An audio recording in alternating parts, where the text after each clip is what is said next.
Cedar Valley residents may have noticed some patriotic art just off the Highway 58 by the 18th Street exit. The patriotic artist Scott LoBaido came to Cedar Falls from New York City thanks to the Tunnel to Towers and Gary Sinise foundations, who have been working to raise money for hometown hero Taylor Morris. A smart home is what the funds being raised will be going towards for Morris, who became a quadruple amputee last year after a bomb explosion in Afghanistan. The whole effort to help Taylor started with the Tunnel to Towers Foundation. This foundation was made in honor of firefighter Stephen Siller, who died on 9/11 in one of the towers after running the Brooklyn Battery Tunnel to get to the towers after finding all fire trucks had left and the tunnel was blocked off. The Stephen Siller family formed the Tunnel to Towers Foundation to help families of firefighters or those in the military who have been seriously injured or given the ultimate sacrifice in the line of duty. 2 years ago, this foundation met up with Gary Sinise. It came to our attention that the first surviving quadruple amputee military hero was coming back home, and he was from Staten Island, which is where Stephen Siller is from, in New York, and all of us are from. So we determined at that point that we were going to build him a high-tech smart home to address all of his profound physical needs and to try to make sure that Brendan Morocco had the most independent life possible.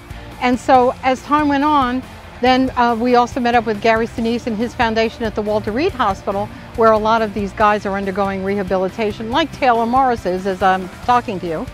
And Gary Sinise said to us, well, there's another surviving quadruple amputee, and his name is Todd Nicely in Missouri. What are you going to do for Todd? So out of that conversation came a partnership between the Gary Sinise Foundation and the Tunnel to Towers Foundation. And we've partnered to build these high-tech smart homes for all the returning heroes who are either triple amputees or, like Taylor Morris, quadruple amputees. And so far, we've already handed the keys over to 6 smart homes all across the country. And by the end of the year, we think we will have either handed the keys over or actually broken ground for 23 of these high-tech smart homes all across the country.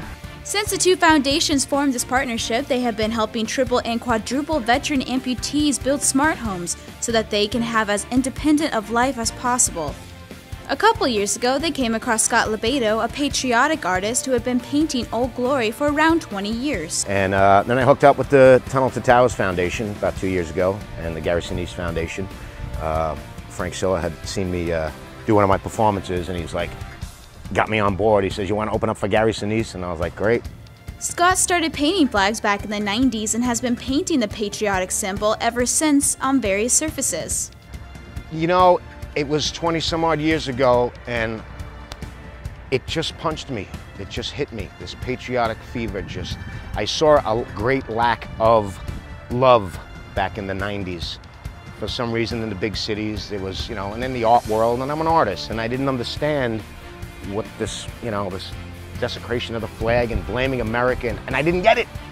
So I said, I gotta reverse this with my gift and, you know, give back. You know, they weren't into the veterans, and I just, it was just a weird time, but I've noticed that it's made a full circle. I mean, people have been coming so patriotic, you know, lately, and especially, you know, like the Siller Foundation and the Gary Sinise Foundation, to open up a whole nation to this great cause that they have.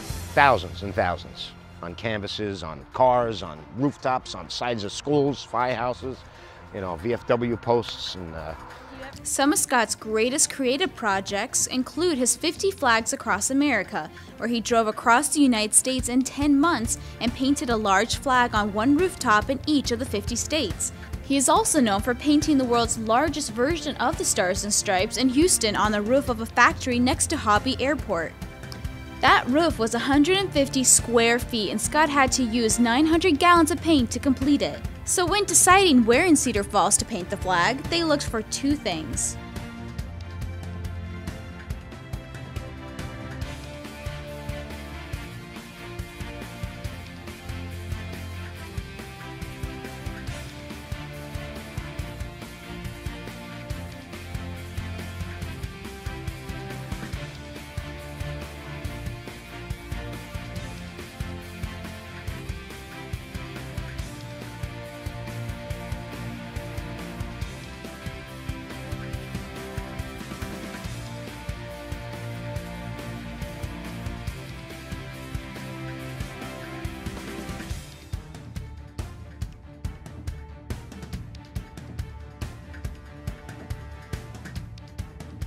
The veterans at AMVET Post 49 were more than happy to have their building picked for this artistic and patriotic cause. We've been working on this for over a month now, and to see Scott finally get here and going through it and what have you, his enthusiasm is just outstanding.